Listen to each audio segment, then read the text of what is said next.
Here are a few more factors to consider when making objective decisions in life.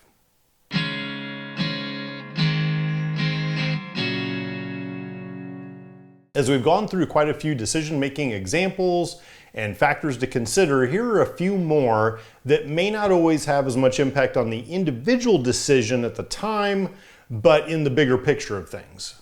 The first of these is sunken cost. Now, if we go back to the example of mowing our own lawn, we included things like buying a lawnmower and a weed eater and a shed to store them in, right? So that would be the scenario in which we are moving to our first house and we're basically starting with a clean sheet of paper. However, let's say we fast forward a year or two, whatever it is, and we want to evaluate the same question. Should we be mowing our own yard or should we not? Are we going to go buy another lawnmower, weed eater, and shed? No, of course not. We have perfectly good ones sitting right here. Those items are no longer going to be included in the decision-making process, and therefore they're going to be considered sunken costs. It's money already spent.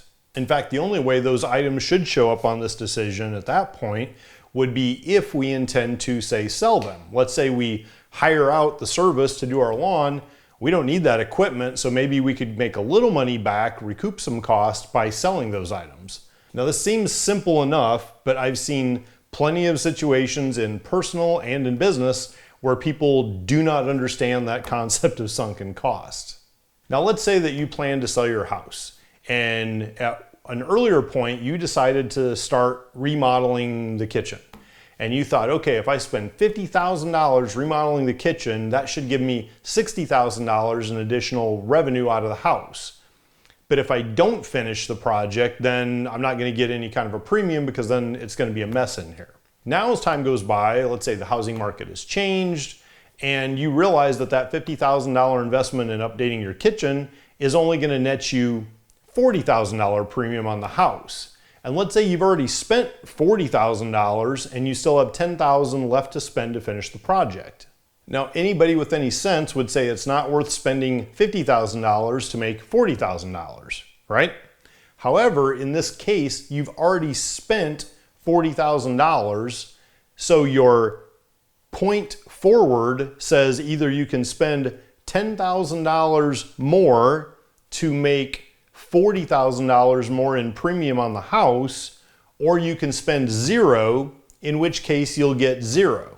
And that's why the concept of sunken cost is so important. From an emotional standpoint, the same thing can happen. Think about how many times you've probably heard somebody say, I'm in this bad relationship, I'm not happy, but I've spent how many years together and I don't want to throw that away. Now, there's absolutely benefit in building a history with somebody and learning each other and not throwing that away. That's not a bad thing. And there are people that know it's a bad situation now. It was probably a bad situation before, but the fact that I've been making a poor choice and staying in it for so long doesn't mean that I should continue to stay in it. Bad decisions of the past don't justify bad decisions in the future.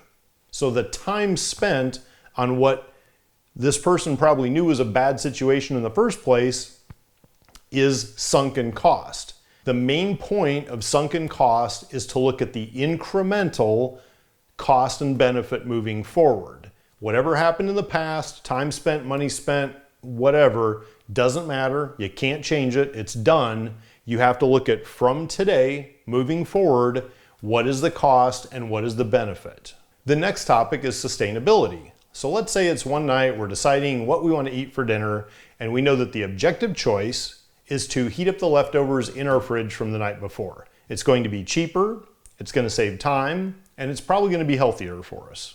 However, we may decide to go out and eat at a restaurant anyway, because maybe there's an emotional benefit of feeling like we're getting out of the house and we're enjoying a nice meal, it's been a long day, whatever it may be. Making these types of emotional decisions is, of course, very common, and usually they're about an exception. In other words, you have your normal routine or your status quo, and you're trying to decide whether or not to do something out of the norm. When we make those kind of decisions, we have to ask ourselves, is this sustainable?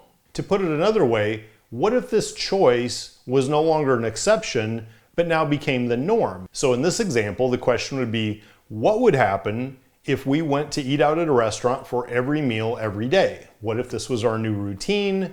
What would be that impact? Could you afford to eat out every meal and still stick to your budget? I couldn't. Now maybe you have more financial bandwidth than I do. Could you afford the time to go sit in a restaurant and eat a meal for every meal of the day?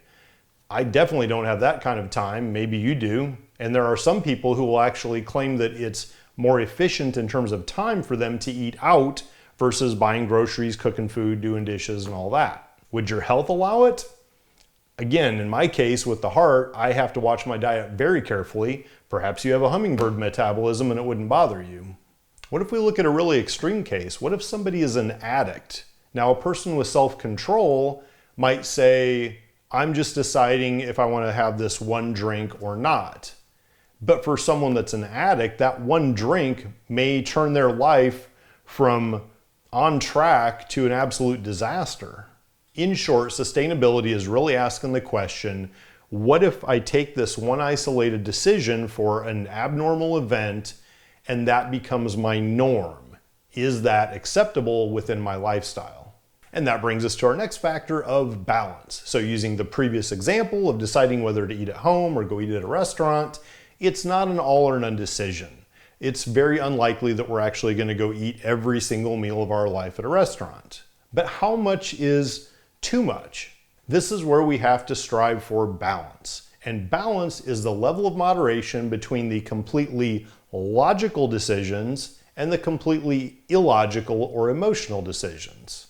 This can apply to any want or emotional benefit, from eating, drinking, sleeping too little or too much, buying things, wasting time, really anything that's a deviation from the purely objective choice. So what is the right amount of balance? It seems like a very great question to ask, but let's think back to our purpose. What is our purpose with this? It's to make the most use of our resources to be as happy as we can in life. If today somebody went out and bought a Ferrari and a new, bigger, fancier house and started eating and drinking as much as they wanted to and quit their job and started going on fancy vacations, would they be happier? Sounds pretty awesome to me. Now, maybe in the short term, sure, but eventually the money runs out, the banks would take everything away, and this person would end up living in a washing machine box in the alley behind the liquor store up the street. They'd probably be pretty unhappy at that point. Well, then how do we define what this balance should be? Now, in the next module, we're going to discuss more about tracking and management of our resources and making best use of them, but let's just scratch on the surface here a little bit. Let's just say that it's payday, we've paid all our bills, and we still have $500 left in our account. We also have a goal of saving $250 a month. So that means that technically we have $250 in excess in our account. Now, obviously we could save that $250, just leave it in the account for a cushion for next month. We could invest it. Those are objective decisions. Or perhaps, let's say we were really good on our diet this month. We hit the gym every day that we wanted to, and we want to reward ourselves with a nice dinner out. And whatever is left of that $250, that we will carry over to next month and leave in the account. As long as the dinner is less than the $250, did it negatively impact our ability to pay bills this month? No. Did it even impact our ability for savings, the goal of $250? No. Did it take away time that needed to be used for something else? Let's assume no. And would that one meal really negatively impact our health? No, nothing that we couldn't turn back around and recover from in a couple days. Again, we'll discuss more about resource management in the next module, but hopefully for now, this at least gives you kind of a rough idea for some guidance around finding your balance. Basically, do what makes you happy within the limits of not affecting your happiness in other areas of your life. For the last decision factor, let's talk about anticipation and adaptation. When I was a kid, my uncle was teaching me to shoot pool in the bar uptown. He said the best pool players aren't just taking the shot, they're setting themselves up for the next shot. And that's just one of those things that stuck with me over the years. As I said back in the dating app example video, I can't make a decision about what to do with a girl that I haven't even met. It's all hypothetical. All I can do is make decisions based on the information in front of me, which is in an earlier state. Now that said, I also want to be thinking about the longer term future. So even though I can only make a decision on that, it's still helpful to think about next steps. And if my next steps are limited because of my health, and that means an LTR is out of the question, well, that may affect my decision now to even bother trying to meet someone else. Obviously, none of us have crystal balls, but the better forward thinking we can do, the better decisions we're going to make. Now, we did touch a little bit on risk and probability in one of the earlier videos, but those were with very obvious potential outcomes like a coin toss. It's going to be heads or tails. Good decision making should always think about next shots though. And one of the reasons is a certain decision made today may impact your ability to make other choices later. Think back to the episode where we talked about deciding whether to sell a house or to rent out a house. Now, if we choose to rent out the house and a year into it, we decide that's not what we want, we'd rather have the money in hand or invest it, whatever, then we still have the ability to easily sell that house, pretty much just as easily as we did at the beginning. However, if we choose to sell the house, it's a whole lot harder to rent it out a year later if you decide that wasn't the right approach. There could also be decisions that seem to be negligible difference between options at the time, but could have a really big impact later. When I first moved to San Antonio, I rented a place that was close to my employer. Made sense. It shortened the drive, kept everything efficient. However, as I learned more about the city, I found a lot of places I wanted to go visit and hang out. And I also realized that was the only employer in that area, which meant that if I wanted to go visit these other places, I now had a longer drive. And it meant that if I, for some reason, had to go look for another job, I was going to be looking further away from home. Fortunately, I did make the decision to rent that first house, not to buy it, which was smart because it gave me options later. So a year and a half goes by, I want to buy a house. I was able to buy something that was a little bit further away, that was still reasonably close to work. However, it was also much closer to the areas I wanted to visit, more of a central location. In addition to being able to anticipate these future decisions or impacts, it's also very critical to be able to adapt to changing situations as they happen. Life just never seems to go quite to plan, at least for me, so adaptation is a real key skill to life. As I've mentioned before, when I was 30 years old, I was married, had a good job, I just refinanced the house for 15 years, I had a sports car with 7 years left on the loan, which gave me another 8 years to buy a different sports car, and that would mean that at age 45, my plan was to be married, good job, climbing up the ladder, house paid off, and 2 sports cars paid off in the garage.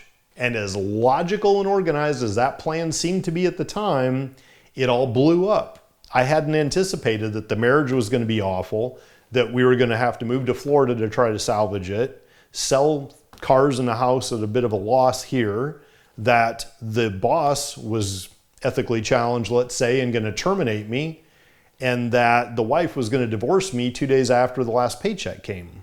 But guess what? That's life. And sometimes we get little changes thrown at us, like maybe we get a promotion and we make more money, or maybe our old car gives up the ghost and we have to buy a new one, or we have to do a job change, we have to move, whatever it may be.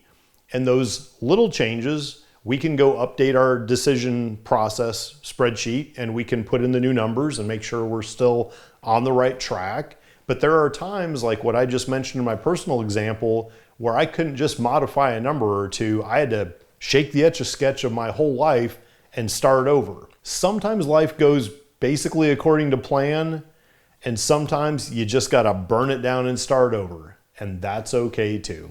If you haven't done so, please click the link below to subscribe to the channel, hit the little bell for notifications, check out the YCC merch store, see if there's anything you like, and let's use casual sense.